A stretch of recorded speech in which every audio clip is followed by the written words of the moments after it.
continue our lesson with the next topic, which is introduction to meeting. Previous week we just do explanation or the ice breaking for the course, and for this week we continue with the introduction to meeting, which is one of the component of this course. All right, today we are going to talk about first a definition, second the purpose of meeting, all right, and then we will discuss about the advantages of meeting. Next is type of meeting, and last is type of committee. All right, when we talk about the definition of meeting, this word can be defined as uh, coming together of at least two people for any lawful purpose. Okay, the keyword here is at least two people, and the second keyword here is lawful. Okay, it must be actually something lawful. You meet somebody because you want to discuss something important.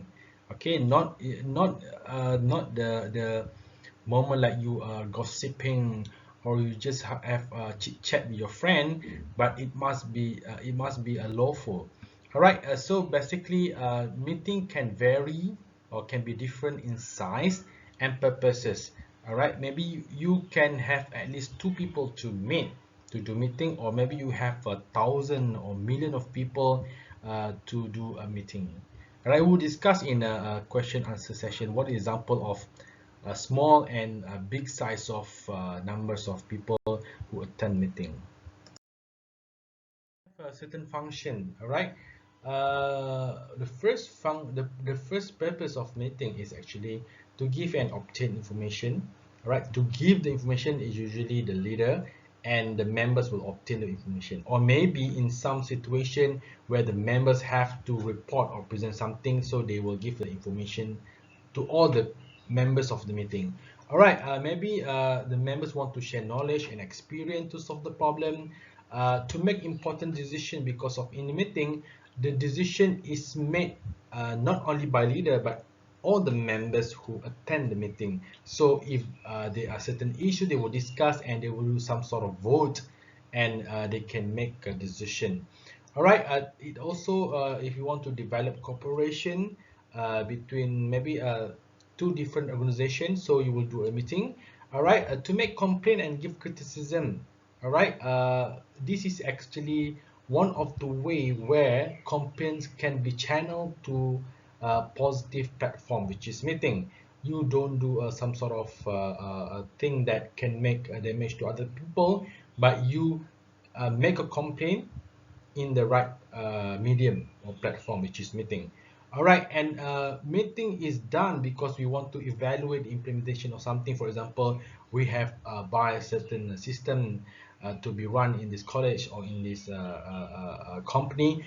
So you want to evaluate whether this system is effective or not to all the people who use in organization. So basically, we need meeting to look at that.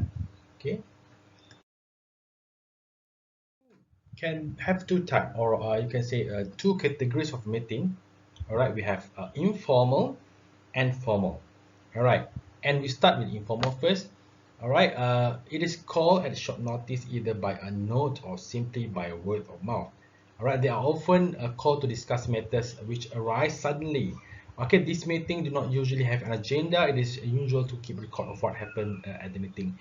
The word informal doesn't mean you have to discuss an important issue, or you can gossip, or you just have a chit chat. Informal here is short notice is given, or they just call by mouth, or just call have a phone call to have a meeting. We don't have they don't have a proper agenda or notice to call the members. That's why it is called informal. But then the issue discussed in this meeting is still important and actually formal, but the way they call the members is not informal. That's why it is called informal.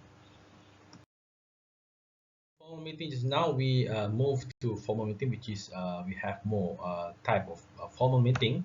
All right, this meeting usually held after the person entitled, usually secretary or the chairman, entitled to attend have been notified in writing sometime before the meeting. Usually secretary or chairman will write to call the meeting.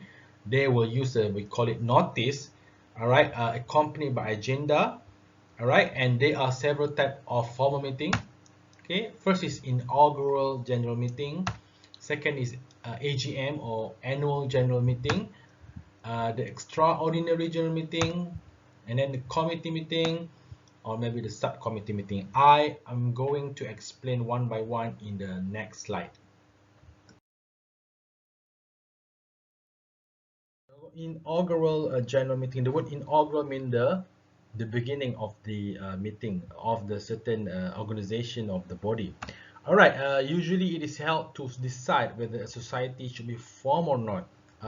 The committee we call the pro team committee. All right. When it is decided to form, the society institution and standing orders are formulated. Okay, the name, the purpose, maybe the constitution, the number of executive officers must be stated in the, we call it constitution, or the guide that the company or the organization should follow. All right. AGM, if inaugural, if the beginning of the meeting of the certain company, I mean the first meeting that they have to do is inaugural, then every year, okay, that's why they call it annual, they have to do AGM. It is held once a year to choose new committee or to receive report, to give a chance to members to voice out the opinion. I'm going to give example in the question answer session. What is the example of annual general meeting that you are maybe familiar? All right. AGM, we have we call it EGM, extraordinary general meeting. If AGM is done once a year, but EGM can be anytime because it is called to discuss urgent matter which cannot wait until the next AGM. Okay, example. We will discuss this in the question answer session. What is the example of EGM? All right.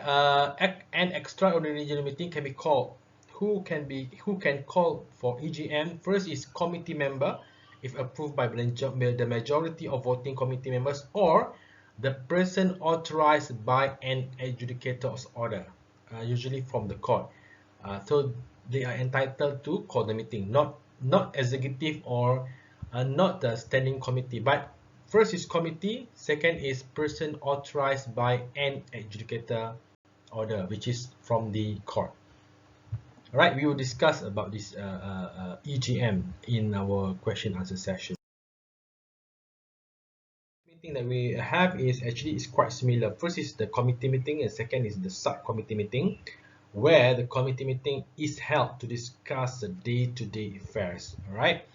Maybe weekly or maybe once a month, all right. But the subcommittee meeting is held by members of general committee who have been given a particular task to perform, which does not require the attention to all committee members. It may be informal. I mean, there are certain tasks they want to the committee to implement or to finish it.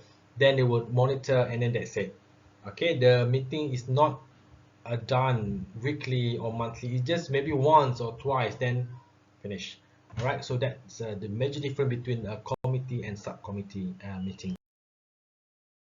Of meeting, we move to the type of committee, which is so important. We have to identify the categories of committee that occur in a meeting.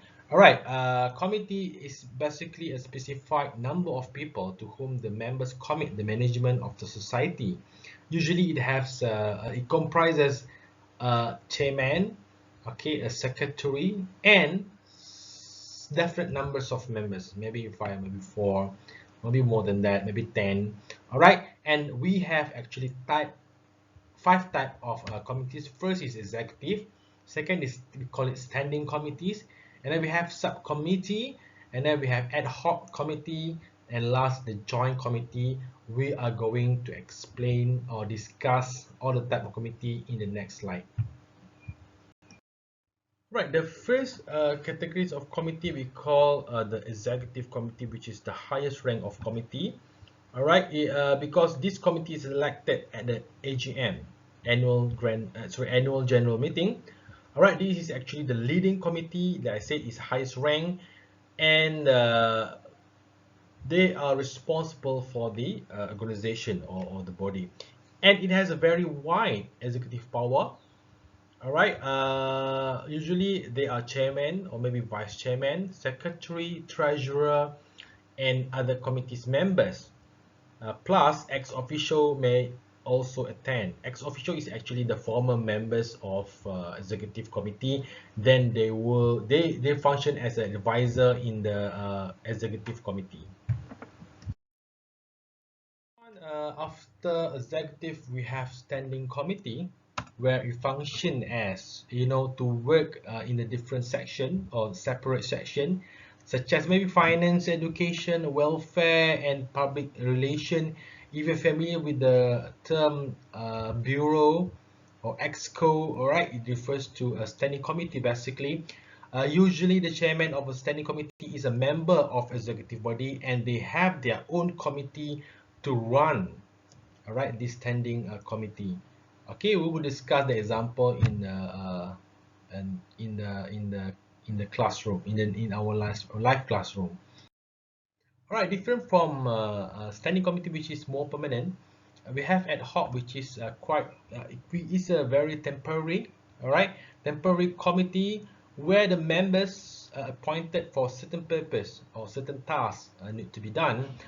And after the task or the job is finished, then the ad hoc committee will actually dissolve. All right. Sometimes experts are invited to become the members. All right, to know their opinion about certain issues. All right, and of course they are not permanent members. They present an advisory capacity, and they do not have any right to vote to make any decision. They just give advice. This last type of committee is we call the joint committee. All right, set up by two more societies. For example, there are two clubs want to make some cooperation. They want because they want to do a program together, so they have a joint committee where, all right, the committee of this type of committee is from two different body or organization. All right, and the function is to coordinate the working of the various organization. I'm going to explain its subcommittee is very special because they can work under any committee. We call it subcommittee. All right, it is appointed by any committee for the purpose of decentralization. Decentralization means the power is decentralized to all the members. All right, it is more specialized and purely advisory. It can exist whether under executive, standing, ad hoc, or joint committee.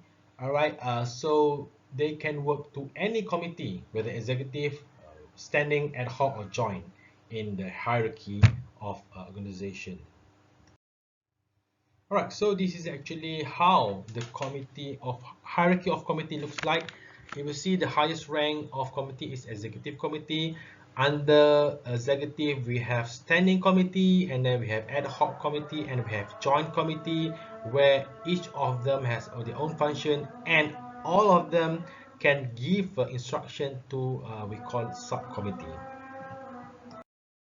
The conclusion of the lessons video for this week is: first, meeting can be categorized into formal and informal meeting. All right, it can be defined as the coming together of at least two people for a lawful purpose, and basically it can vary in size and purpose. All right, there are five types of formal meeting. We have inaugural general meeting, we have AGM, we have EGM, we have committee and subcommittee meeting. All right, there are five types of committee, which is the executive, standing, subcommittee, ad hoc committee, and joint committee. I think that's it for today. All right, we are going to discuss a certain issue or question in a question answer session. Right, thank you. Assalamualaikum warahmatullahi wabarakatuh.